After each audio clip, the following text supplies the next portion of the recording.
ایسی جسارت کرے کہ نعوذ باللہ من ذالک، توبہ توبہ استغفر اللہ، جن کی متعلق ہم تو ایسی بات سوچ بھی نہیں سکتے. آج 1400 سال کے بعد مجھ جیسا ایک عام سنی مسلمان نہیں سوچ سکتا حضرت فاطمہ کی شان کے بارے میں. کلمہ کہنا تو درکنار، سوچنا بھی جو ہے خلاف ادب اور خلاف اسلام سمجھتے ہیں. تو ایسا کیسے ہو سکتا ہے کہ وہ اس زمانے کے جنہوں نے رسول صلی اللہ علیہ وسلم کا چہرہ دیکھا ہوا ہو، صحابہ رسول کے عظیم مرتبے پر فائز ہوں، اور اس کے باوجود وہ فاطمہ زہرا رضی اللہ تعالی عنہا کو نقصان پہنچائیں یا ایذا پہنچائیں یا ان کے دروازے پر پہنچیں یا ان کو آگ لگائیں. یہ بات تو ہم نہیں سوچ سکتے. اس زمانے کے بہترین مسلمان، بہترین صحابہ رسول اللہ علیہ وسلم کی شان کو اور ان کی آل کی عظمت کو پہچاننے والے یہ تو سوچ بھی نہیں سکتے. اور جہاں تک ایک زوم والی بات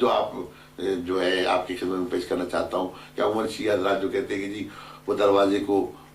تک پہنچے اور دروازے کو آگ لگائی، تو میرے بھائی اس زمانے میں کون سے قلعے اور محلات وہاں ہوتے تھے؟ قبلہ مولانا، وہ کوئی قیصر و کسریٰ کے دربار تھوڑی تھے کہ قیصر وہ جو روم کا بہترین عظیم الشان بادشاہ تھا، یا کسریٰ ایران کا جو ایک عظیم الشان تاجدار تھا کہ ان کے سونے چاندی کے دروازے. وہ بیچارے بدوی لوگ تھے،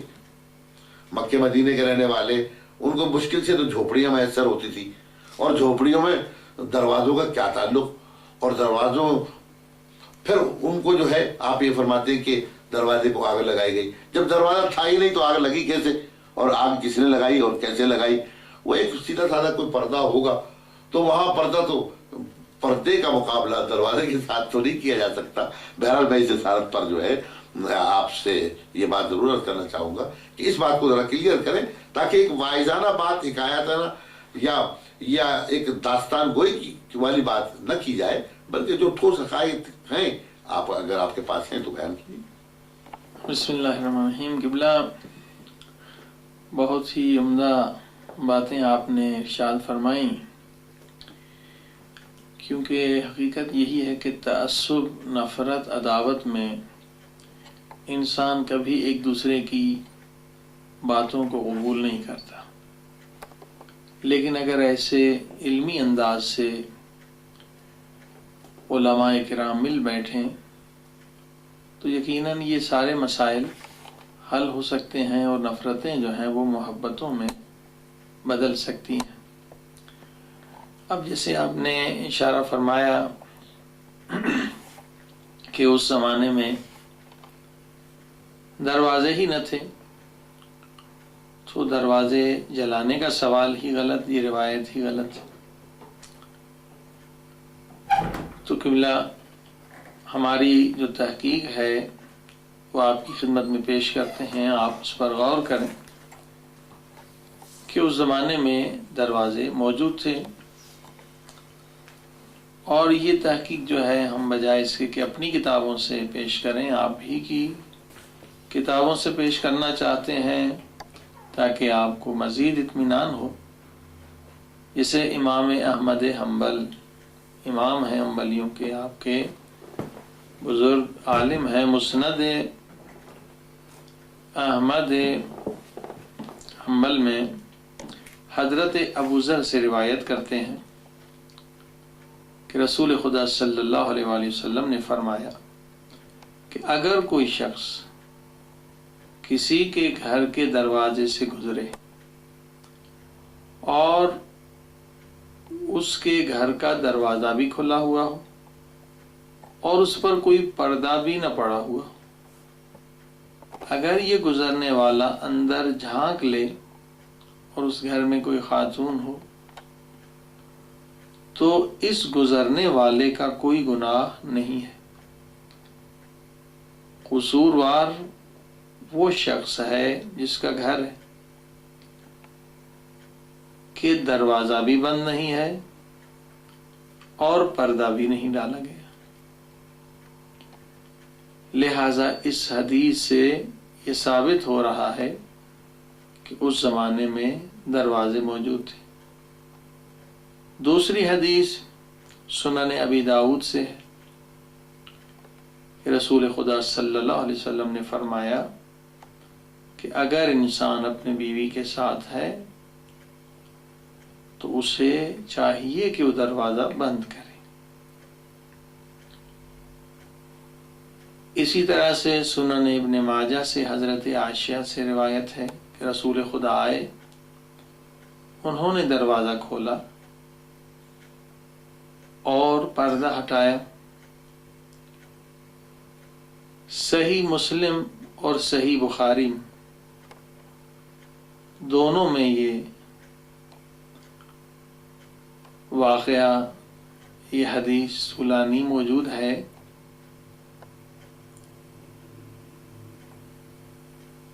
ابو موسیٰ اشعری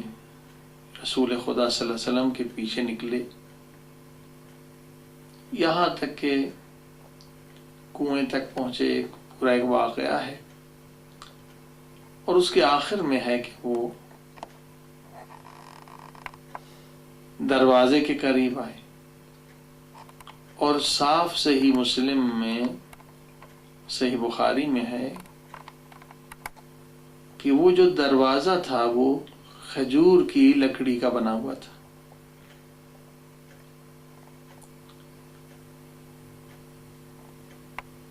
اسی طرح سے سنن ابی داؤد میں حضرت جابر سے، ابو ہریرہ سے روایت ہے کہ رسول خدا صلی اللہ علیہ وسلم نے فرمایا کہ جب دروازہ بند کرو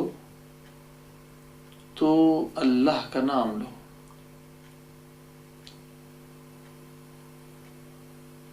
اور اسی طرح سے مسند احمد حنبل میں دوسری حدیث مبارک ہے، اللہ کے رسول نے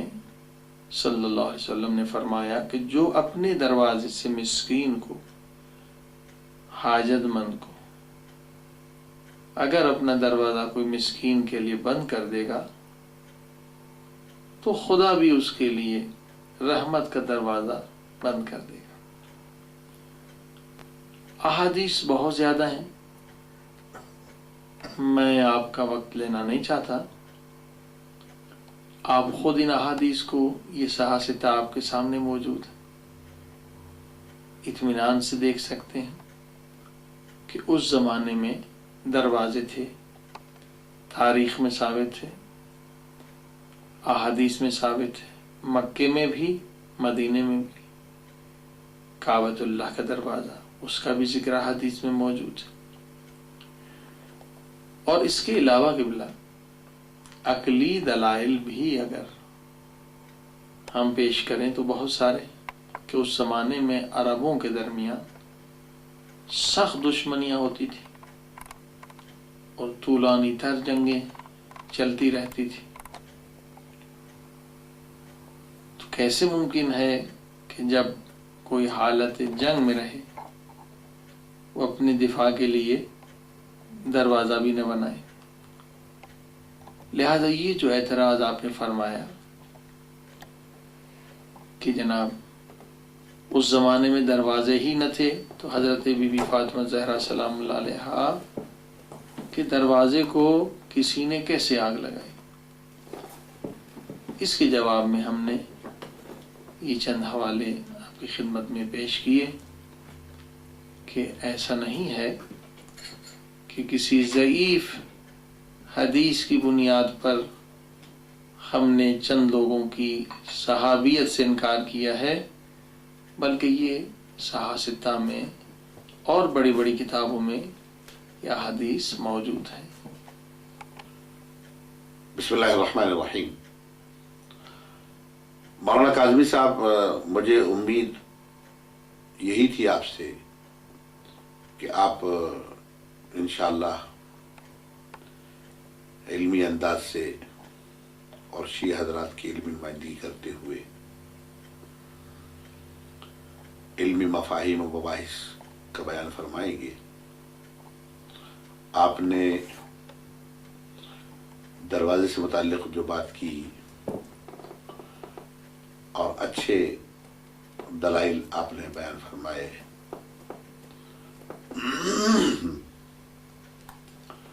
کہ اس زمانے میں دروازے تھے، دراصل آپ نے گفتگو کے ایک پہلو کی طرف اشارہ فرمایا کہ دروازے تھے اس زمانے میں، لیکن چونکہ ہماری گفتگو کا جو محور اور مقصد ہے وہ تھا کہ جس کی طرف آپ نے پہلے اشارہ فرمایا کہ وہ لوگ صحابہ جن کو آپ نہیں مانتے وہ لوگ ہیں کہ جنہوں نے رسول اللہ صلی اللہ علیہ وسلم یا آپ کی آل مبارکہ کو ایذاء تکلیف پہنچائی، یا بقول شیعہ حضرات کے کہ رسول اللہ صلی اللہ علیہ وسلم کی وفات کے بعد حضرت فاطمہ الزہرا رضی اللہ عنہا کے دروازے پر آگ لگائی۔ یہ ہے آپ کی گزشتہ ارشادات اور فرمودات کا خلاصہ۔ تو ضمناً میں نے عرض کیا تھا کہ اس زمانے میں دروازے نہیں تھے، خصوصاً فاطمہ رضی اللہ تعالیٰ عنہ کے در پاک کا دروازہ، ورنہ جہاں تک صرف دروازے سے متعلق بات ہے تو یہ بات صحیح ہے جیسا کہ آپ نے اشارہ کیا کہ باب کعبہ مشہور ہے، اور اس سلسلے میں مجھے ایک حدیث، بڑی مشہور حدیث ہے، عموماً شیعہ حضرات بیان کرتے رہتے ہیں، میں اس کو اس اعتبار سے اور اس نقطہ نظر سے دہرا رہا ہوں کہ اہل بیت رضی اللہ عنہم اجمعین کے متعلق وہ احادیث وہ شیعہ بیان کرے، غیر شیعہ بیان کرے، مستند ہے، ہم اہل سنت اس کو مانتے ہیں۔ مثلا وہ ایک مشہور حدیث ہے جس میں باب کا، دروازے کا تعلق سے حوالہ موجود ہے، انا مدینۃ العلم وعلی بابوہا، حضور صلی اللہ علیہ وسلم فرمایا کہ میں شہر علم ہوں اور اس کا دروازہ علی ہے۔ تو جہاں تک دروازہ اور باب اور ابواب کا تعلق ہے، قرآن کریم میں بھی وَادْخُلُوا الْبَابَ سُجَّدًا وَقُولُوا حِطَّةً، باب کا ذکر موجود ہے، تو دروازے ہوں گے، یقیناً اس زمانے میں ہوں گے، اور کعبے کا دروازہ تھا یا مدینہ علم کا دروازہ حضرت علی رضی اللہ عنہ کو، جیسے کہ اس حدیث میں ذکر کیا گیا۔ لیکن یہ ایک عام گفتگو ہے اور عمومی انداز میں دروازوں کا ذکر آپ نے فرمایا اور ہم نے سنا اور تسلیم کرتے ہیں، قرآن میں موجود ہے، احادیث میں موجود ہے، لیکن بات پرٹیکولرلی جو ہو رہی ہے وہ اس نقطۂ نظر پر ہو رہی ہے کہ حضرت فاطمہ الزہرا رضی اللہ تعالی عنہا کے گھر کا دروازہ موجود تھا، اور اگر موجود تھا تو اسے آگ لگائی گئی جیسا کہ آپ حضرات دعویٰ کرتے ہیں، اور آگ اگر لگائی گئی تو کیا اس کے متعلق آپ کے پاس متیقن قسم کی وہ احادیث ہیں جو مسلمانوں کو مطمئن کر سکیں کہ واقعاً یہ بات ہوئی؟ ایسا نہ ہو کہ واعظانہ یا راویانہ قسم کی ایسی ضعیف حدیثوں سے آپ کوئی بات لے کر آئیں کہ بھئی فلاں حدیث میں فلاں حدیث ہو۔ مثلا یہ آپ نے امام احمد بن حنبل کی جو حدیث اور روایت بیان کی ہے، تو امام احمد بن حنبل کی مسند امام احمد بن حنبل معروف ہے، مشہور ہے، دروازے کا تعلق سے آپ نے اسے بیان کیا، اسے تسلیم کرتے ہیں ہم، لیکن دروازہ در فاطمہ رضی اللہ تعالی عنہ یہ ثابت کرنا اب آپ پر منحصر ہے، اور اس پر آگ لگایا جانا، اور آگ لگانے والے کون تھے؟ بہتر یہ ہوگا کہ اس سلسلے میں آپ حضرات شیعوں کی روایات کو بیان نہ کریں، اور اگر سنیوں کی روایات کو بھی بیان کریں تو مہربانی کر کے یہ ذہن میں رکھیں کہ احادیث کی مختلف قسمیں ہیں، حدیث قوی ہے، ضعیف ہے، مرسل ہے، حسن ہے، مستند ہے اور قوی ہے، تو اس اعتبار سے آپ ان روایات کے متعلق اگر بیان کرتے ہیں تو ان کو سامنے لے کر آئیے۔ بسم اللہ۔ بسم اللہ الرحمن الرحیم۔ قبلہ مفتی صاحب، آپ نے بہت ہی منطقی اور عقلی بات کہی کہ واقعاً بغیر دلیل کے دعویٰ کرنا خلاف عقل ہے۔ جب ہم لوگوں نے یہ دعویٰ کیا ہے کہ حضرت فاطمہ زہرا سلام اللہ علیہا کے گھر کو جلایا گیا ہے، تو ظاہر اس کے لیے ہم دلائل بھی رکھتے ہیں، اور وہ دلائل ہم پیش کرنا چاہتے ہیں۔ جیسے آپ نے یہ بھی صحیح فرمایا کہ ہم اگر اپنی کتابوں سے یہ حوالے پیش کریں تو وہ آپ کے لیے قابل قبول نہیں ہے، لہذا یہ چند جو حوالے ہم پیش کر رہے ہیں، اس سے آپ مسئلے کی نزاکت کو بھی سمجھ سکتے ہیں کہ صرف آگ لگانا نہیں تھا کہ چند لوگوں نے جا کے حضرت بی بی فاطمہ زہرا سلام اللہ علیہا کے گھر کو آگ لگائی اور توہین کی اور چلے آئے، بلکہ مسئلہ اس سے بھی خطرناک تر اور نازک تر ہے، جو اہل سنت کی کتابوں میں بھی لکھا گیا ہے کہ نہ صرف آگ لگائی بلکہ وہ آگ کا دروازہ جو تھا وہ بی بی فاطمہ زہرا سلام اللہ علیہا پہ گرایا گیا۔ اور بہت ساری کتابوں نے، اہل سنت کی کتابوں نے لکھا ہے کہ یہی دروازہ گرانا سبب بنا ہے حضرت فاطمہ زہرا سلام اللہ علیہا کی شہادت کا۔ اب یہ چند کتابیں، ان میں جو اہم کتاب ہے المستدرک علی الصحیحین الحاکم کی، کہ جنہوں نے وہی اصول اپنایا ہے صحیح مسلم اور صحیح بخاری کا، انہوں نے بھی اسے نقل کیا ہے۔ تاریخ خمیس نے بھی نقل کیا ہے، الملل والنحل نے بھی اس واقعے کو نقل کیا ہے، السنن الحافظ بیہقی کی انہوں نے بھی اسے نقل کیا ہے، ریاض النظر محب طبری کی، کنز العمال المتقی ہندی کی انہوں نے بھی اس واقعے کو نقل کیا ہے، حیات الصحابہ کاندہلوی کی انہوں نے بھی اسے نقل کیا ہے، جامع الاحادیث الکبیر حافظ سیوطی نے بھی اس واقعے کو نقل کیا ہے کہ بی بی فاطمہ زہرا سلام اللہ علیہا کی شہادت کا سبب اور گھر پہ حملے کا واقعہ، یہ کتابیں ہیں جو ساری اہل سنت کی ہیں۔ اس کے علاوہ بھی بہت ساری کتابیں ہیں اہل تشیع کی بھی، مگر میں نے اس کا کوئی حوالہ نہیں دیا کیونکہ ہم اردو میں بحث کر رہے ہیں، جس سے شبلی نعمانی نے الفاروق میں بھی یہ چیز نقل کی ہے، جس کا اردو ترجمہ بھی ہے کہ شبلی نعمانی نے کہا ہے کہ حضرت عمر نے کہا کہ اگر آپ لوگ باہر نہیں نکلیں گے تو میں گھر کو آگ لگا دوں گا۔ یعنی بعض نے کتابوں نے یہ لکھا ہے کہ دھمکی دی، اور بعض نے لکھا کہ آگ لگا دی۔ تو شبلی نعمانی نے حضرت عمر کو بچاتے ہوئے یہ خود لکھا ہے کہ کیونکہ ان کا مزاج جو تھا وہ سخت تھا، لہذا ممکن ہے کہ جو مزاج میں سختی تھی ان کی وجہ سے انہوں نے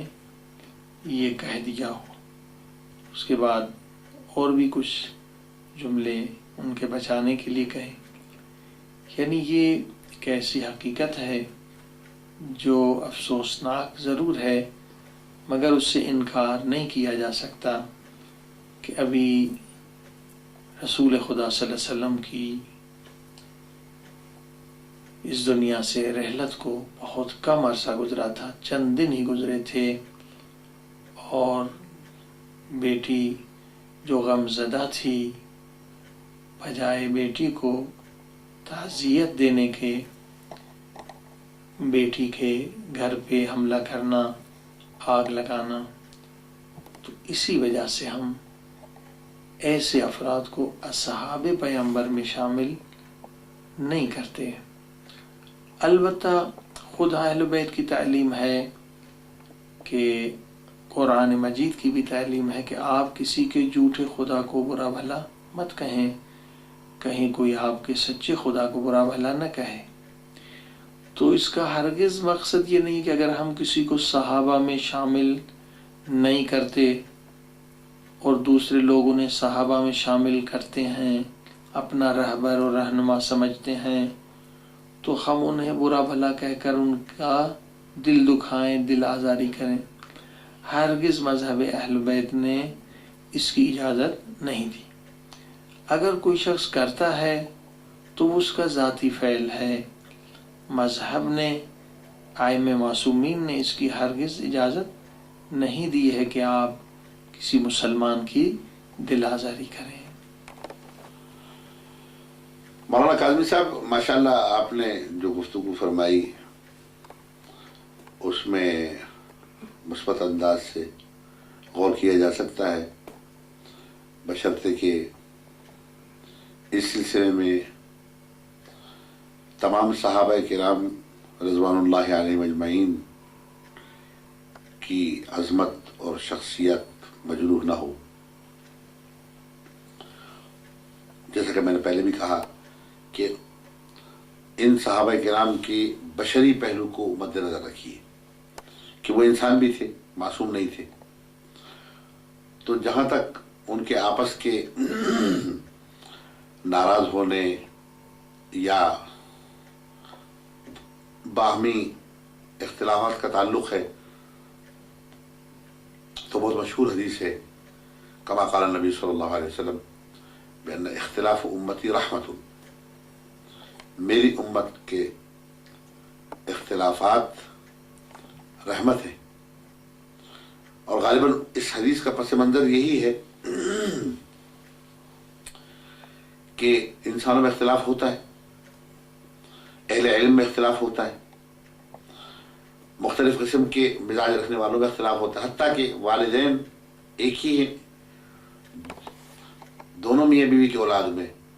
دو بچے، دو بھائی یا دو بھائی بہن، ایک دوسرے سے ذہن مختلف ہوتا ہے، یہ کوئی تعجب کی بات نہیں ہے۔ تو جہاں 1,24,000 صحابہ کرام رضوان اللہ علیہم اجمعین کا اجماع ہو تو وہاں اگر کوئی اس قسم کے اختلافات باہمی نزاع کے طور پر آ گئے ہوں سامنے تو کوئی تعجب کی بات نہیں ہے، لیکن اس سے معیار صحابیت سے ان کو گرا دیا جائے یا ان کے معیار ایمان کو ختم کر دیا جائے یا ان کو اسلام سے خارج کر دیا جائے، یہ بہت دور رس باتیں ہیں۔ البتہ جیسے میں نے پہلے کہا کہ اگر حضور علیہ السلام نے قرآن و سنت کی حدود اور تعزیرات کو ان صحابہ پر نافذ کیا ہے، مسلمان ہونے کی حیثیت سے ان سے کوئی تقصیر ہوئی، کوئی غلطی ہوئی، کوئی جرم سرزد ہو گیا تو ان کو سزا دی گئی، لیکن سزا دینے کے بعد وہ پاک و پاکیزہ قرار دیے گئے یا توبہ کرنے کے بعد۔ قرآن کریم میں جیسا کہ فرمایا کہ الا من تاب وآمن وعمل عملا صالحا فإنه يتوب إلى الله متابا۔ اسی طریقے سے ایک حدیث میں حضور صلی اللہ علیہ وسلم فرمایا کہ التائب من الذنب كمن لا ذنب له، توبہ کرنے والا شخص ایسا ہی ہے جیسا کہ گناہ کرنے کے بعد اس نے توبہ کر لیا تو گویا اس نے گناہ کیا ہی نہیں۔ یہ ایک اور حدیث مشہور ہے، ان ابن بنی آدم كلهم خطاء وخیر الخطائین التوابون، بنی آدم کی اولاد یعنی حضرت آدم علیہ السلام کی اولاد میں سے بنی آدم جتنے بھی ہیں وہ خطا کرنے والے ہیں، لیکن بہترین خطا کرنے والا وہ ہے التوابون، جو توبہ کرے، جو رجوع کر لے۔ تو جہاں تک تعلق ہے صحابہ میں، ظاہر ہے کہ ہر درجے کے لوگ تھے اور ان میں آپس میں اختلاف بھی ہوا ہوگا اور آپس میں باہمی طور پر جو ہے ایک دوسرے سے ناراض بھی ہوئے ہوں گے، لیکن حضور علیہ السلام کی حدیث مقدسہ ہے کہ جس میں آپ نے ارشاد فرمایا کہ 3 دن تک اہل ایمان اہل اسلام کو جائز نہیں ہے کہ ایک دوسرے سے کلام کو بند رکھیں، ایک دوسرے سے دور رہیں، ایک دوسرے کے متعلق اس غلط فہمی کو برقرار رکھیں۔ 3 دن کے اندر ایک دوسرے سے ایجاب و قبول اور ملاقات اور ایک دوسرے سے رجوع کر لینا چاہیے، باہمی فہم تفہیم کر لینی چاہیے، ناراضگی دور کر لینی چاہیے وغیرہ وغیرہ۔ تو جو کچھ ابھی آپ نے بیان کیا اور دروازے سے متعلق جو آپ نے گفتگو بیان فرمائی اور بعض نکات کی طرف متوجہ کیا، تو یہ نکات اصل میں وہ نکات ہیں جو اس بات کو ثابت کرتے ہیں، شیعہ حضرات ایڑی چوٹی کا زور لگاتے ہیں کہ وہ یہ بات ثابت کریں کہ گویا صحابہ سے یہ غلطی ہوئی، صحابہ سے دروازے پر جانے کی توہین ہوئی کہ فاطمہ زہرا سلام اللہ علیہ کے در اقدس پر وہ گئے، یا یہ کہ بقول شیعہ علماء کے یا شیعہ کتاب کے یا تحریر کرنے والوں کے اہل قلم حضرات کے کہ انہوں نے دروازے کو آگ لگائی، یہ ثابت کرنا چاہتے ہیں نا آپ کہ دروازہ تھا اور دروازے پر وہ پہنچے اور دروازے کو آگ لگائی۔ اور اگر تو اس کا پس منظر بھی آپ کبھی کبھی جو ہے اس کو ذہن میں رکھیں، جیسا کہ عموماً تاریخ ہمیں بیان کرتی ہے، اور تاریخ بھی لکھنے والے کو معصوم نہیں تھے. ہم تو قرآن و سنت کے ماننے والے، تاریخ کو ہم بطور ایک واقعاتی منظرنامے کے طور پر تو پڑھتے ہیں، لیکن اصل تاریخ تو ہمارے نزدیک وہ ہے کہ جو قرآن و سنت کے مطابق ہو، اس کا معید کرنے والی ہو. تو جہاں تک تعلق ہے اس بات کا کہ ان حضرات نے ایسا کیوں کیا، ہو سکتا ہے کہ اس کا پس منظر یہ بھی بیان کیا جا سکے چونکہ یہ معاملہ خلافت سے متعلق تھا، اور حضرت علی رضی اللہ عنہ وہاں ظاہر ہے کہ فاطمہ رضی اللہ عنہ کے شوہر تھے اور اس گھر میں موجود تھے. اور بعض روایات جو سنی حضرات بیان کرتے ہیں اور ان کے مورخین نے بھی اس کو نقل کیا ہے، جیسے آپ حضرات کی بعض کتابوں میں نقل کیا جاتا ہے کہ وہ بعض اہل ہاشمی بنو ہاشم وہاں پر جمع تھے جو حضرت علی کے حمایتیوں میں سے شمار کیے جاتے تھے، اور چونکہ وہ ثقیفہ اور حضرت علی رضی اللہ عنہ کے کفن دفن میں مشہور ہونے کی وجہ سے خلافت کا فیصلہ جو ہے جمہور مسلمانوں کے متعلق اور جمہور مسلمانوں کے نزدیک حضرت ابوبکر پر اتفاق ہو گیا تھا. اور اس اختلاف کے بعد حضرت علی رضی اللہ عنہ سے متعلق یہ بات منسوب کی جاتی کہ انہوں نے اختلاف کیا اور کہا کہ میں اس میں شامل نہیں ہونا چاہتا، یا بیعت میں شریک نہیں ہونا چاہتا، یا میں ساکت رہنا چاہتا ہوں، نہ میں اتفاق میں ہوں نہ میں اختلاف میں ہوں، میں تو کمرے میں اپنے گھر میں جو ہے رہنا چاہتا ہوں. تو اس میں بعض صحابہ کے مشورے پر حضرت عمر فاروق اعظم رضی اللہ عنہ نے یہ فرمایا کہ نہیں، یا تو جو ہے حضرت علی بھی دوسرے مسلمانوں کی طرف بیعت کریں اور سامنے آ کر کے اس چیز کو برجستہ طور پر تسلیم کرے جیسا کہ تمام مسلمانوں نے تسلیم کیا، تاکہ اختلاف باقی نہ رہے. اور جو اختلاف کرے گا اور اس اختلاف پر جو ہے مصر رہے گا خصوصاً خلافت و بیعت کے متعلق، تو اس سے مسلمانوں کو نقصان پہنچ سکتا ہے. یہ حضرت عمر کا اجتہادی نقطہ نظر تھا. اور جیسا کہ مسلمانوں کی عظیم اکثریت نے ایک فیصلہ کیا تھا کہ حضرت عمر رضی اللہ عنہ کی خلافت کو تسلیم کریے اور بیعت کر لیا، تو جیسے میں نے پہلے کہا کہ اختلاف امتی رحمت سے متعلق اگر یہ بات دیکھی جائے تو اگر حضرت علی کا اختلاف کرنا رحمت کا باعث ہے تو حضرت ابوبکر کا اختلاف کرنا ہے، حضرت عمر کا اختلاف کرنا اختلاف باعث رحمت کیوں نہیں ہو سکتا؟ ہو سکتا ہے. تو جیسا کہ آپ حضرات شیعہ حضرات جو کہتے ہیں کہ یہ حضرت علی معصوم تھے اور حضرت فاطمہ معصوم تھی، یہ اہل بیت کے 12 افراد یا 14 افراد معصوم تھے، تو چونکہ یہ آپ حضرات کا معصومیت کا معیار ہے، ورنہ اہل سنت کے نزدیک جو ہے معصومیت ختم نبوت کے ساتھ ہی ختم ہو گئی. حضور صلی اللہ علیہ وسلم آخری نبی بھی ہیں اور آخری معصوم بھی ہیں. آپ کے بعد جیسے کوئی آخری نبی نہیں ہے، اسی طریقے سے آپ کے بعد کوئی معصوم بھی نہیں. لہذا صحابہ کرام ہو یا اہل بیت کرام، اہل سنت کے نزدیک دونوں میں سے کوئی بھی معصوم نہیں ہے.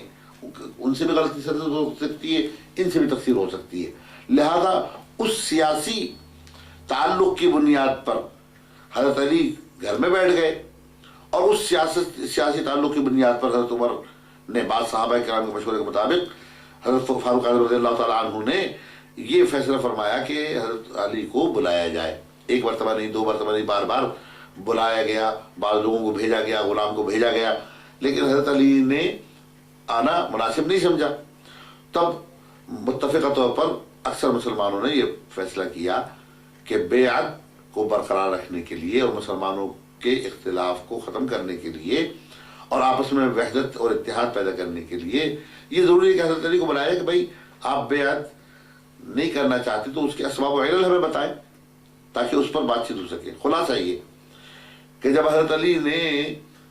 لوگوں کے بھیجنے کے باوجود آنے سے انکار کیا اور بار بار مذاکرہ کرنے کے لیے جب لوگ جاتے رہے، آپ نے ان سے ملنے سے انکار کیا، حضرت علی نے گھر سے باہر نکلنے سے انکار کیا، تو غالباً جو ابھی آپ نے ایک شبلی صاحب نعمانی کی الفاروق کے متعلق جو اشارہ کیا ہے کہ حضرت علی کے مزاج، حضرت عمر رضی اللہ تعالیٰ عنہ کے مزاج میں ایک حدت تھی، ایک سختی تھی، تو ہو سکتا ہے اس مزاج کی بنا پر انہوں نے کہہ دیا بھائی حضرت علی اگر باہر نہیں آئیں گے تو ایک بطور تحدید کے، بطور دھمکی کے، بطور تخویف کے یہ کہہ دیا ہو کہ بھائی اگر باہر نہیں آؤ گے تو ہم آگ لگا دیں گے اور جتنے تمہارے ساتھ ہیں اس گھر میں وہ آگ میں جل جائیں گے.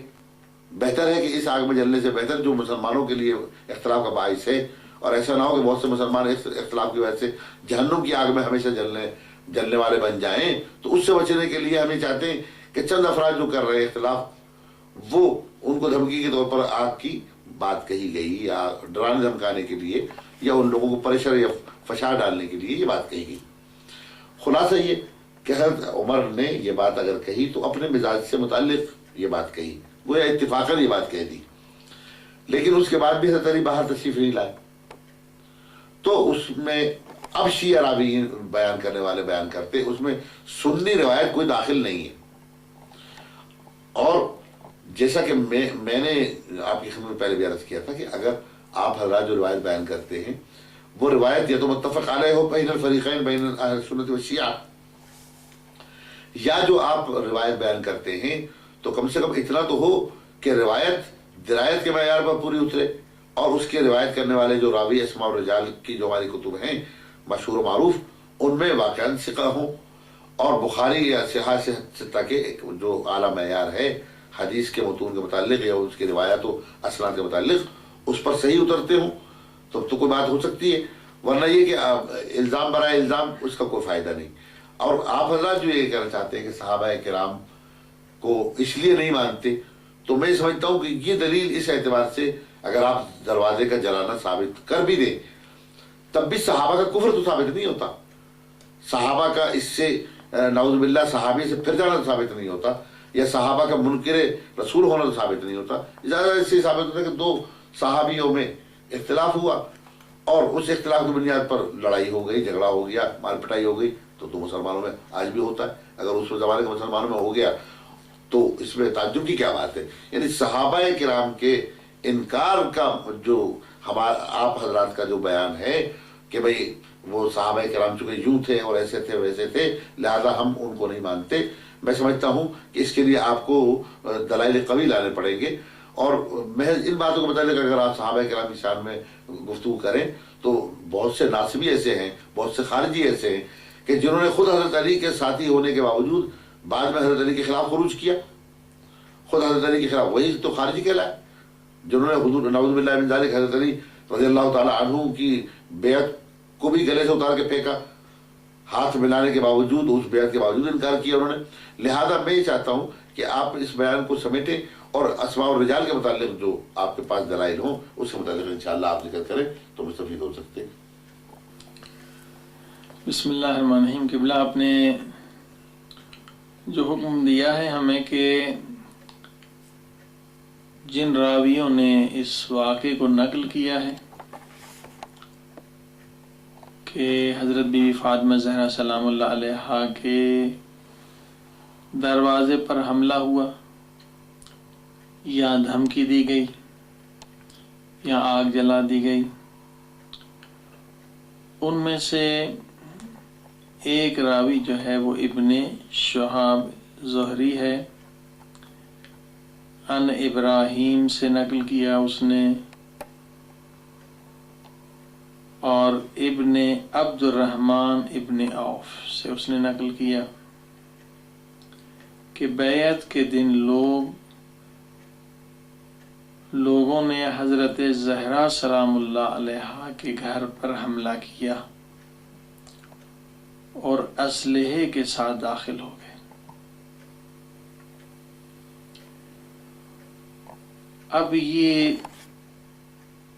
جو راوی ہم نے آپ کی خدمت میں عرض کیا ابن شہاب زہری،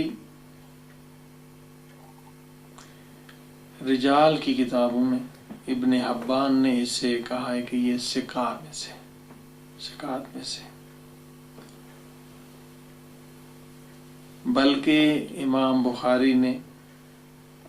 امام مسلم نے، یعنی صحیح بخاری میں بھی اس کی روایتیں ہیں، مسلم میں بھی ہیں، ابو داؤد نسائی نے بھی اس سے روایت نقل کی ہے، اور سنن ابن ماجہ نے بھی ان سے روایتیں نقل کی ہیں۔ یہ راوی جو ہیں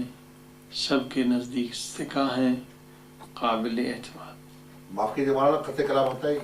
یہ روایت جو آپ بیان کر رہے ہیں یہ کس کتاب سے لی ہے آپ نے؟ یہ کتاب قبلہ کتاب المغازی موسیٰ ابن عقبہ، جن کی وفات 141 ہجری میں ہوئی ہے، یہ اس کتاب سے ہم نے لی ہیں، اور اسی طرح سے دوسرا راوی جو ہے عرض کر رہا ہوں ان ابن عاشا ان ابی، ابن عاشا نے اپنے باپ سے نقل کیا، ان حماد، انہوں نے حماد سے نقل کیا،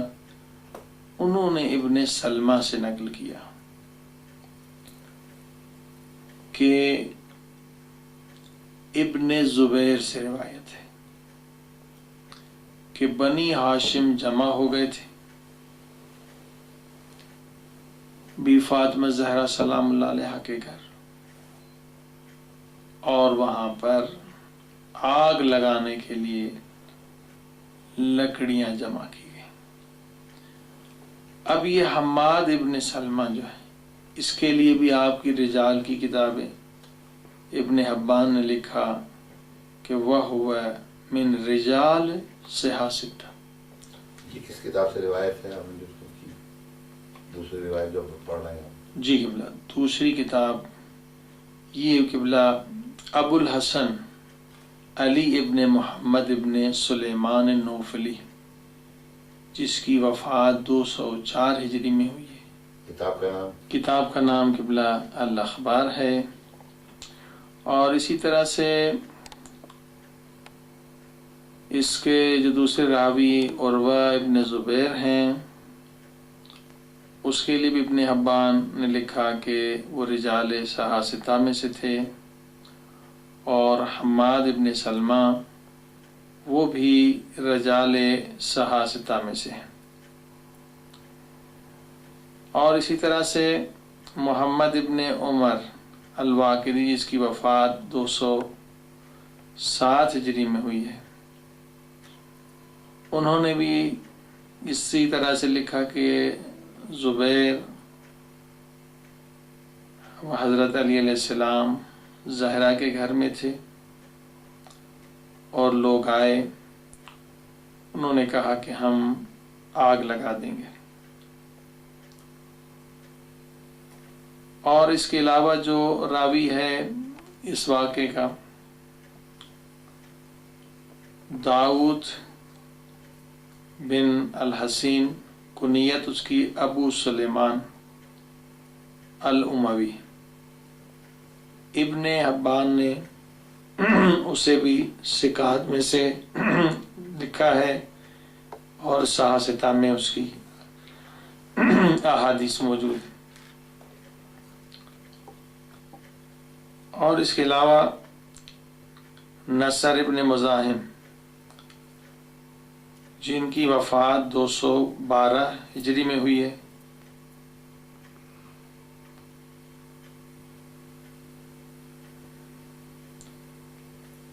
انہوں نے بھی اس واقعے کو نقل کیا ہے، اور واقدی نے حشام ابن سعد ان زید ابن اسلم ان ابی سے نقل کیا۔ کچھ لوگ حضرت فاطمہ زہرا سلام اللہ علیہا کے گھر جمع ہوئے تھے، اتنے میں لوگ آئے، کہا اگر اب باہر نہ نکلے تو اس کو آگ، یعنی عمر آئے، اس میں انہوں نے یہی لکھا کہ حضرت عمر آئے کہ اگر آپ باہر نہیں نکلے تو میں اس کو آگ لگا دوں گا۔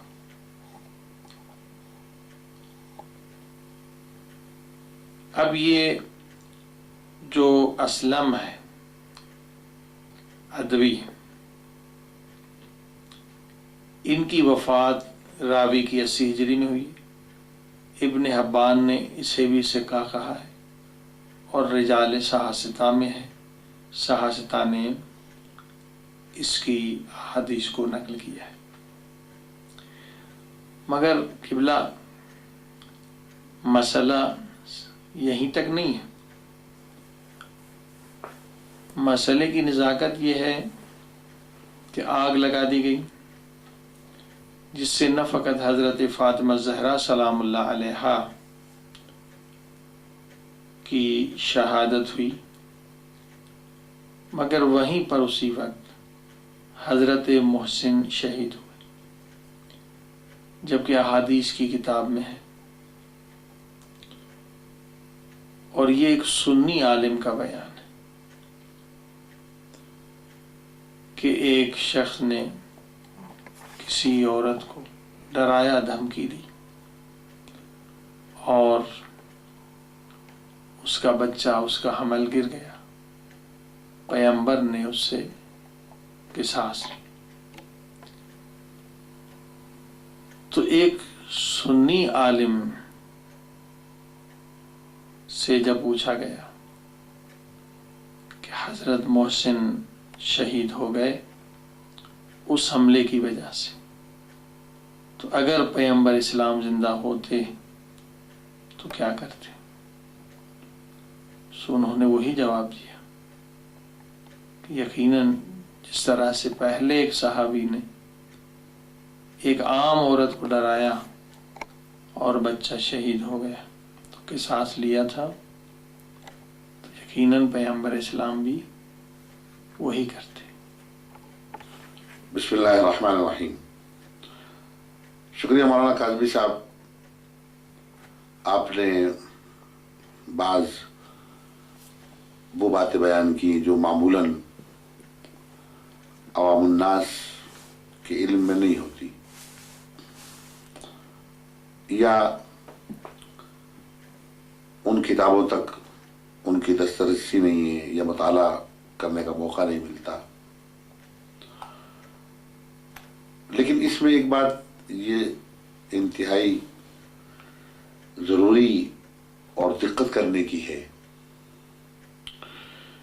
کہ جب ہم ماضی میں گزرے ہوئے لوگوں کی بات کرتے ہیں تو اس میں دو چیزیں ثقہ ہمارے سامنے ہیں۔ ایک تو اللہ کا کلام قرآن مجید فرقان حمید، اور دوسرا ہے احادیث و روایات یہ سنت رسول صلی اللہ علیہ وسلم متعلق۔ جیسے میں نے پہلے بھی عرض کیا کہ تاریخ جو کہ مختلف لوگوں نے لکھی ہے، اگر وہ قرآن و سنت کے مطابق ہیں تب تو ہم اسے قبول کریں گے، ورنہ معیار یہی ہے کہ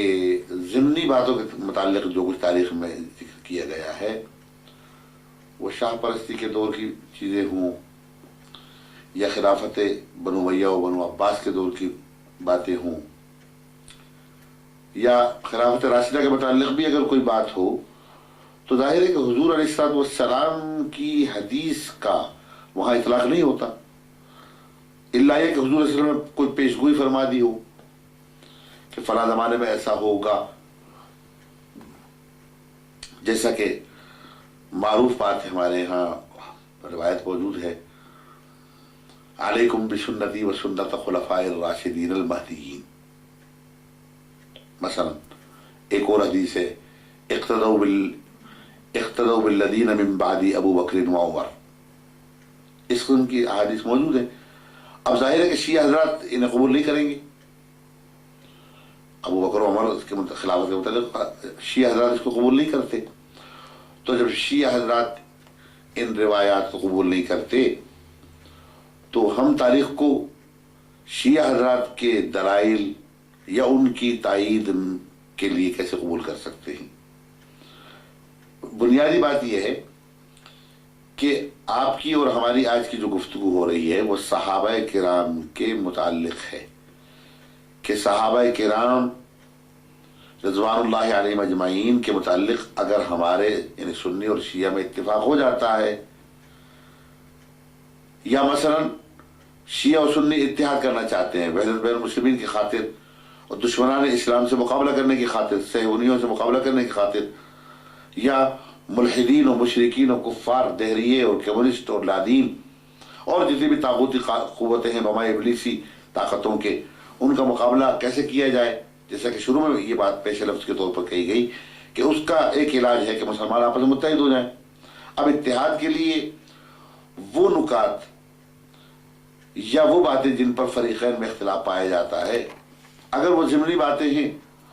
تو ان میں بہترین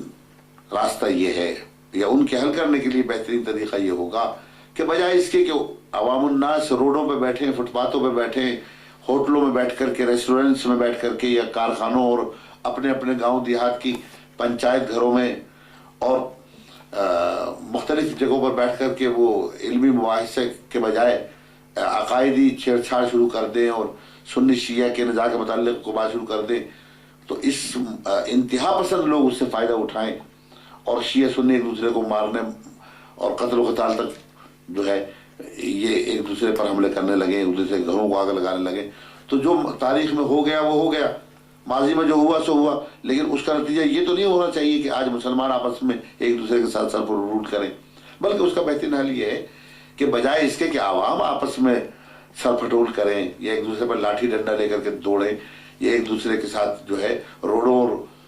گھروں میں لڑائیاں اور ایک دوسرے کی عزت و عصمت و مال و جان اور آبرو کے خلاف کوئی اقدام کریں، بہتر ہے کہ علماء آپس میں بیٹھیں،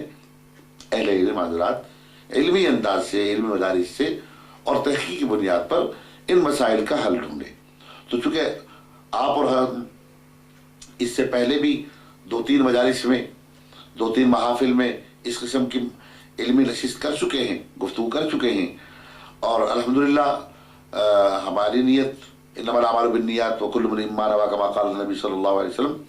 تو ہماری نیت تو یہ ہے کہ مسلمانوں میں اتحاد اتفاق پیدا کیا جائے، تو اس میں جو باہمی نزاعی مسائل ہیں ان کو کیسے حل کیا جائے یا ان کو کیسے رفع کیا جائے، شبہات ہیں یا اختلافی مثلا امور تاریخ میں چلے آ رہے ہیں،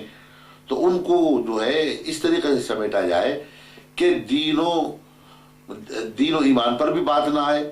اور مسئلہ بھی حل ہو جائے، تو تب تو لطف کی بات ہے، تب تو ہمارے آپ کے بیٹھنے کا کوئی فائدہ ہوگا، ورنہ یہ کہ بحث برائے بحث اس کا کوئی فائدہ ہے اور اس کو کوئی نتیجہ نکلنے والا نہیں۔ تو چونکہ شروع میں ہم نے یہ بات کہی تھی کہ اہل سنت شیعہ حضرات کے کسی بھی امام کو، کسی بھی رہبر کو، کسی بھی بزرگ کو گالی نہیں دیتے، برا نہیں کہتے، ہمارے تبرہ کا کوئی چیپٹر نہیں ہے،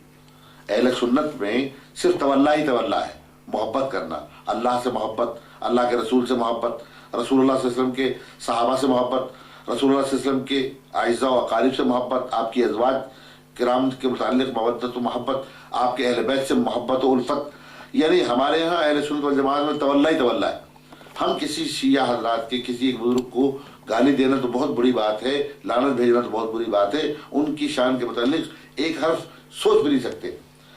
البتہ شیعہ حضرات جو ہیں فلانے کو لعنت بھیجتے ہیں، فلانے کو لعنت، فلانے کو لعنت، اس قسم کی جو باتیں کرتے ہیں،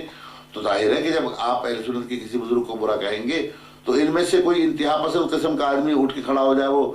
لعنت بھیجنے والے کو یا تبرہ کرنے والے کو یا گالی دینے والے کو مارے کوٹے، پھر وہ جھگڑا بڑھ جاتا ہے۔ تو اس کا ہم نے یہ طریقہ اختیار کیا تھا، آپ نے اور میں نے گزشتہ محفل میں یہ طے کیا تھا کہ آئندہ جب ہم بیٹھیں گے، آج تو کئی مہینوں کے بعد ہمارا یہ جو ہے اتفاق سے ملنے کا موقع ہمیں ملا اور آج ہمیں بیٹھنے کے لیے جو ہے یہ موقع ملا ہے، تو ہمیں کئی مہینوں کے بعد یہ بات کرنے کا موقع مل رہا ہے۔ تو اس میں ہم یہ چاہ رہے تھے کہ جو آپ حضرات صحابہ کرام کو برا بھلا کہتے، آپ برا بھلا کہنا بند کر دیں، آپ خلفائے راشدین میں سے جن شخصیات کے متعلق جو ہے آپ کوئی بدگمانی یا بدظنی رکھتے ہیں تو قال اللہ وقال رسول کہتے ہیں، اس کو حل کر لیں، یا مثلا ہمارے جو اکابرین ہیں یا ازواج مطہرات ہیں یا حضور علیہ الصلوۃ والسلام کے وہ سسر صاحبان ہیں جن کی بیٹیاں حضور علیہ السلام کے گھر میں تھیں، ان کے متعلق آپ اپنی بدگمانی، اپنے شبہات کو دور کر لیں اگر کوئی بات ہے۔ جہاں تک تعلق یہ ہے کہ آپ نے فرمایا کہ ہم ان کو صحابی مانتے ہیں کہ جو اللہ کے رسول کی بات کو مانیں اور ان کا احترام کریں، ان کے آل کا احترام کریں، تو احترام کرنے میں تو کوئی یہاں پر کسی قسم کا کسی کو کوئی اعتراض ہو ہی نہیں سکتا، لیکن خدا نہ خواستہ اگر احترامی بے احترامی سیاست کی وجہ سے ہوئی ہے تو دونوں فریق اس کے ذمہ دار ہیں، یعنی صحابہ بھی اور اہل بیت بھی دونوں ذمہ دار ہوں گے۔ اگر ان کی طرف سے کوئی بات ہوئی ہے تو وہاں بھی کوئی نہ کوئی بات ہوئی ہوگی کہ جس کی وجہ سے یہ جو ہے خواہ کی ایک اختلافی بات ہوئی۔ تو اب اگر اس فریق نے معاف کر دیا یا اس فریق نے معاف کر دیا تو بات تو جب ان اہل بیت اور صحابہ کرام کے درمیان ختم ہو چکی، معافی ہو چکی، یا ایک دوسرے کو انہوں نے، ہم تو یہ یقین رکھتے ہیں کہ اہل بیت حسد رکھنے والے، بغض رکھنے والے، دلوں میں انتقام کا جذبہ رکھنے والے نہیں تھے، اسی طرح صحابہ کے متعلق بھی ہم یہ سوچتے ہیں تو انہوں نے اپنے دل کو پاک کر لیا ہوگا، صاف کر لیا ہوگا. لیکن جہاں تک آپ نے ایک عجیب حدیث کے متعلق یہاں پر اشارہ کیا کہ نہ صرف یہ کہ حضرت فاطمہ زہرا رضی اللہ تعالیٰ عنہ کے در اقدس پر، جیسا کہ ابھی آپ نے کہا کہ کتابوں میں شیعہ حضرات یہ کہتے ہیں کہ حضرت عمر فاروق رضی اللہ تعالیٰ عنہ نے جا کر کے دھمکی دی اور کہا کہ میں اس گھر میں آگ لگا دوں گا، اور لوگوں نے پوچھا کہ اگر اس میں فاطمہ زہرا موجود ہو تب بھی آپ آگ لگائیں گے؟ تو عمر فاروق کے متعلق شیعہ حضرات کی جو کتابوں میں ہے کہا کہ وہ اور اگرچہ کوئی بھی اس میں ہو، فاطمہ ہو یا کوئی بھی ہو، علی اگر باہر نہیں نکلیں گے اور بیعت نہیں کریں گے تو ہم آگ لگا دیں. یہ ایک سیاسی مسئلہ بہرحال. تو اس میں مزید آپ کے شیعہ علماء جو بیان کرتے ہیں، اب یہ نہیں پتا کہ شیعہ کتابوں میں اس کے دلائل ہیں یا نہیں، لیکن آپ حضرات جو ہے اس کو بار بار بتکرار بیان کرتے ہیں کہ وہاں آگ لگائی گئی، دروازہ موجود تھا، آگ لگائی گئی. اور ابھی آپ نے مزید ایک اضافہ کیا کہ نہ صرف یہ کہ آگ لگائی گئی بلکہ اس دروازے کو جسے آگ لگائی گئی اس کے گرنے کی وجہ سے حضرت فاطمہ رضی اللہ تعالی عنہ کا پہلو جو ہے زخمی ہوا اور آپ گری اور حضرت محسن شہید ہو گئے. یہ آپ کے یعنی کلام کا لب لباب اور خلاصہ ہے. اگر یہ بات ہے اور اس کے ضمن میں آپ نے وہ بیان کیا کہ ایک صحابی نے جو ہے کسی شخص عورت کو ڈرایا دھمکایا اور اس کا بچہ ساقط ہو گیا اور اس جنین کے سقوط کی وجہ سے بقول آپ کے کہ حضور علیہ السلام نے اس کو کہا کہ اس کی دیت یا قصاص دو. تو بقول آپ کے کہ کسی سنی عالم نے اس بات کو سن کر کے یہ کہا کہ اگر حضور کے زمانے میں یہ بات ہوتی تو حضور کہتے کہ فاطمہ زہرا کے بیٹے جو محسن شہید ہوئے ہیں ان کا بھی قصاص لیا جائے. یہ گویا کہ آپ نے بیان فرمایا. اب اس سلسلے میں صرف ایک نقطے کی طرف میں متوجہ کرنا چاہتا ہوں، وہ یہ ہے کہ یہ ساری داستان کے جو آپ نے یہ طبقات اور اوج ثریا تک کی جو بلڈنگیں اور عمارتیں آسمان تک آپ نے پہنچائی اور ہمارے شیعہ برادران خطابت کے جوش میں جو ہے وہ عرش معلیٰ تک اس کہانی کو پہنچاتے ہیں اور اس داستان کو طول طویل کلام کے طور پر بیان کرتے ہیں، تو اس کی اساس اور بنیاد میں پھر آپ بیان کرتے ہیں کہ فلاں سنی صاحب نے یہ کہا کہ فلاں راوی نے یہ بیان کیا اور وہ ثقہ ہے. لیکن اس میں غور طلب بات جو ہے وہ یہ ہے کہ آیا یہ سیاہ ستہ جیسی حدیث کی اعلیٰ پایا کتابوں میں اس کا ذکر موجود ہے؟ اب آپ بیان کرتے ہیں اخبار کا مثلا، یا مثلا آپ بیان کرتے ہیں دیگر بقیہ یعنی انتہائی غیر مستند قسم کی کتابوں کا، تو یہ بات قابل التفات نہیں ہے. اچھا اگر قابل التفات نہیں ہے اور اگر ہم مانتے ہیں کہ اگر سیاستہ میں بھی یہ بات ہوتی مثلا، تو اس سے آپ ثابت کیا کرنا چاہتے ہیں؟ ثابت یہ کرنا چاہتے ہیں کہ حضرت فاطمہ رضی اللہ تعالی عنہا مظلومہ تھی، یا آپ یہ ثابت کرنا چاہتے ہیں کہ فاطمہ چونکہ مظلومہ تھی لہذا حضرت عمر ظالم تھے، لہذا حضرت ابوبکر ظالم تھے، یا وہ صحابہ جو مدد کے لیے آئے تھے وہ سارے کے سارے ظالم تھے؟ اگر آپ ظالم بھی ثابت کرتے صحابہ کرام کو، ان سے ان کا کفر تو ثابت نہیں ہوتا. تو صحابیت کے درجے تو آپ ثابت نہیں کر سکتے. میں نے جیسے کہ پہلے کہا کہ ان سے غلطی ہو سکتی ہے، معصوم نہیں ہے. صحابہ کرام سے غلطیاں حضور کے زمانے میں بھی ہوئی اور انہیں سزائیں بھی ملی، اور سزا دینے کے بعد وہ پاک ہو گئے، جیسے میں نے توبہ کی کئی احادیث آپ کے سامنے ذکر کی. تو آپ اگر یہ چاہتے ہیں شیعہ حضرات ایڑی چوٹی کا زور لگا لیں کہ صحابہ کرام کو آپ یہ ثابت کریں کہ صحابیت کے درجے سے ساقط ہو جائیں، یہ تو ناممکن ہے. البتہ ہم یہ چاہتے ہیں آپ سے کہ بجائے اس کے کہ آپ ہمیں جو ہے ہمارے صحابہ کرام کے متعلق آپ یہ ان کو ساقط کریں صحابی کے درجے سے، تو یہ تو ناممکن ہے. حضور صلی اللہ علیہ وسلم تشریف لے گئے دنیا سے، رحمت فرما گئے، صحابیت کے درجے پہ جس نے فائز ہونا تھا فائز ہو چکا. اب شیعہ حضرات اسے گرا نہیں سکتے اور صحابیت کے مرتبے سے نیچے نہیں پھینک سکتے. آپ کافر تو کہہ نہیں سکتے،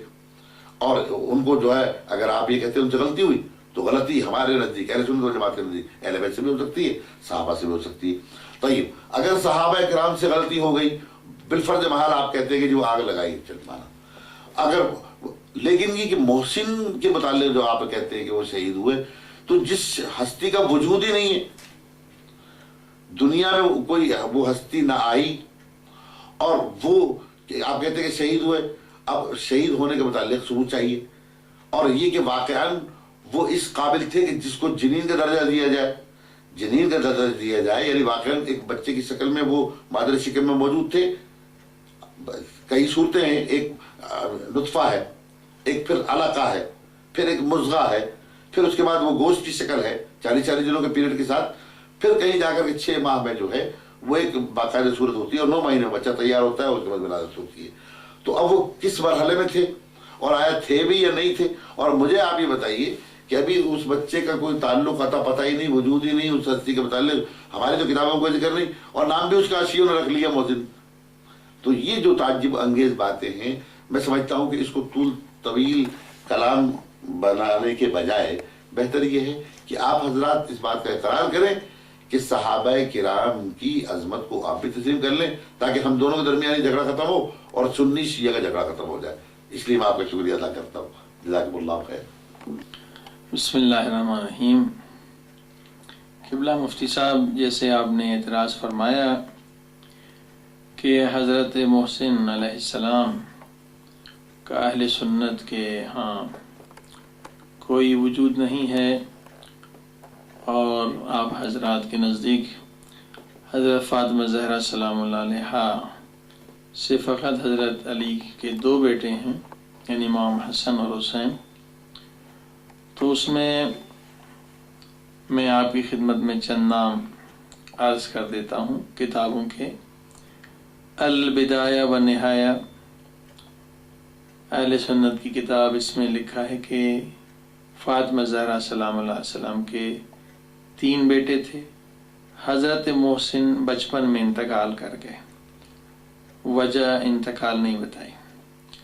دلائل نبوہ میں بھی یہی لکھا ہے کہ 3 بیٹے تھے۔ ذخائر العقبہ میں محب تبری نے بھی یہی لکھا ہے، 3 بیٹے تھے۔ اسد الغابہ میں بھی یہی لکھا ہے۔ سبت ابن جوزی نے تذکرۃ الخواص میں بھی یہی لکھا ہے کہ حضرت فاطمہ زہرا کے 3 بیٹے تھے، اور بعض نے بچپن میں انتقال کرنے کی خبر دی ہے، مگر اس کی وجہ نہیں لکھی۔ تاریخ یعقوبی نے بھی یہی لکھا کہ حضرت محسن کا انتقال بچپن میں ہو گیا۔ تاریخ خمیس نے بھی یہی لکھا۔ الکامل فی تاریخ میں بھی یہی ہے، اور جن کتابوں نے سخت ہونے کا ذکر کیا ہے اس میں کمال الدین ابن طہ شافعی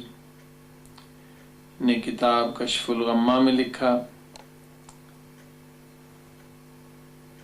کہ حضرت علی علیہ السلام کے فرزندوں میں اختلاف ہے، بعض نے سخت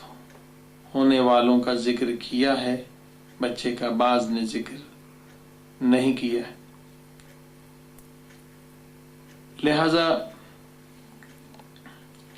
نام کے لیے بھی روایتیں موجود ہیں کہ خود رسول خدا صلی اللہ علیہ وسلم نے فرمایا کہ یا علی انت منی بمنزلت ہارون من موسیٰ، علی تیری وہی منزلت ہے جو ہارون کی حضرت موسیٰ سے تھی۔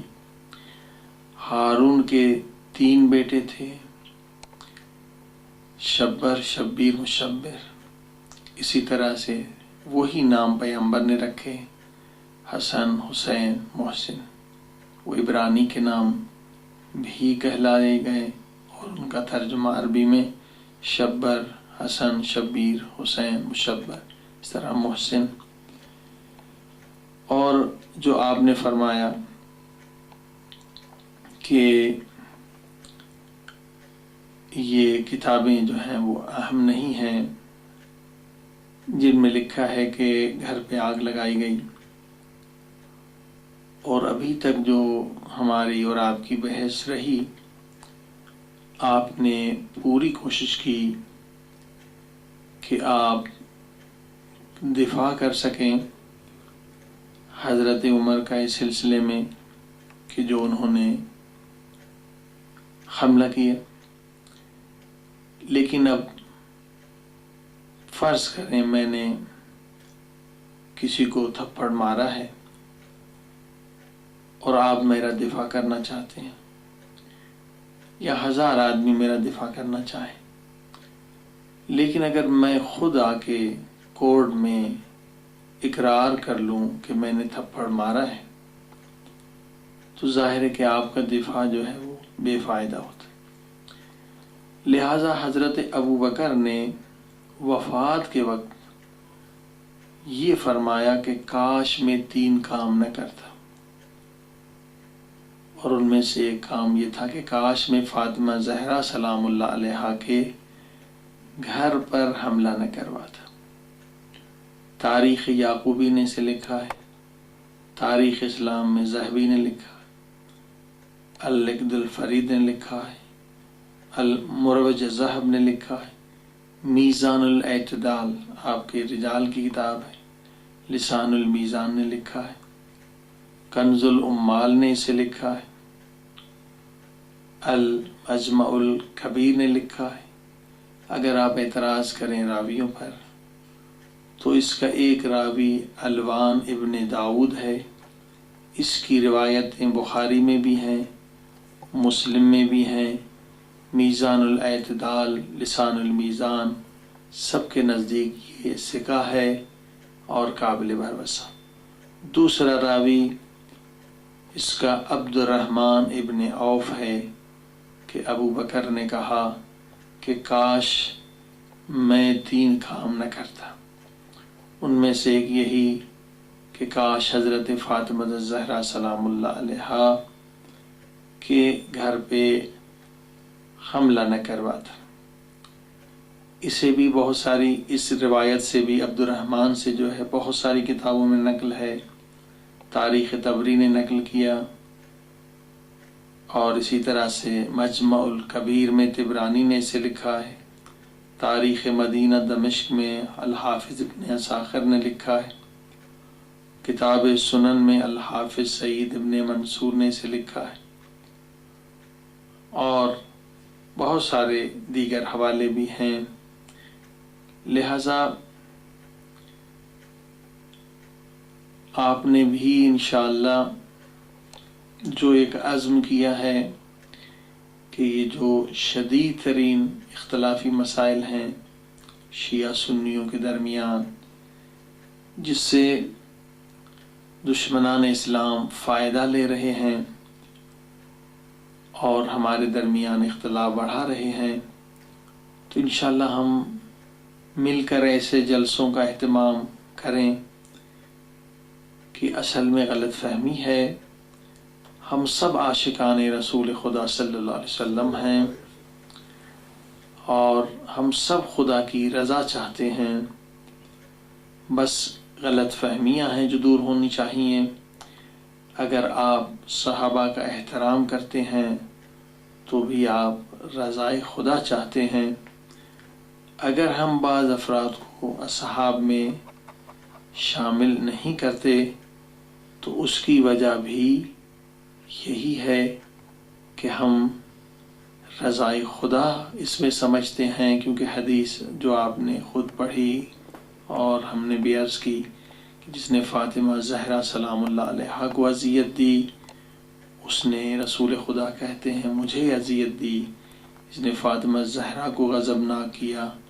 اس نے مجھے غضبناک کیا۔ اور